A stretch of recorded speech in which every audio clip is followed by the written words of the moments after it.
നമ്മുടെ ഭൂമിയിലെ ഏറ്റവും അപകടം പിടിച്ചൊരു സ്ഥലം. എന്നിട്ടും ഏകദേശം 500 മില്യൺ ജനങ്ങളാണ് അവിടെ വസിക്കുന്നത്. എവിടെയെന്നല്ലേ? പെസഫിക് സമുദ്രത്തിനെ വലയം വെച്ച് കിടക്കുന്ന പെസഫിക് റിംഗ് ഓഫ് ഫയർ എന്ന് പറയുന്ന പ്രദേശമാണത്. ഏകദേശം 40,000 കിലോമീറ്ററോളം വ്യാപിച്ച് കിടക്കുന്ന ഈ ഒരു പ്രദേശത്താണ് ഭൂമിയിൽ നടക്കുന്ന ഒരു 90% ഭൂമികുലുക്കങ്ങളും അത് കണക്കിന് ഒരു 75% വോൾക്കാനിക് ആക്ടിവിറ്റീസും നമുക്ക് കാണാൻ കഴിയുന്നത്. ഇതിന് കാര്യം ഈ ഒരു പ്രദേശത്ത് ഒരുപാട് ടെക്ടോണിക് പ്ലേറ്റുകളുടെ ഒരു ഇന്ററാക്ഷൻ സോൺ കൂടെയാണ്.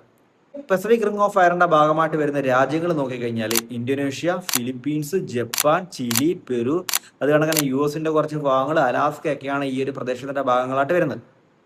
അപ്പൊ അതുകൊണ്ട് തന്നെ ഈ ഒരു പ്രദേശം ലോകത്തിൽ തന്നെ ഏറ്റവും അപകട സാധ്യത നിറഞ്ഞ ഒരു പ്രദേശമായിട്ട് മാറുന്നുണ്ട്. ഇപ്പൊ ജപ്പാൻ എടുത്തു പോകുവാണെങ്കിൽ നമുക്കറിയാം, ഒരുപാട് പ്രകൃതി ദുരന്തങ്ങൾ നേരിടുന്ന ഒരു രാജ്യമാണ് Japan. Volcanic activities, earth quakes, tsunami പോലെയുള്ള കാര്യങ്ങൾ.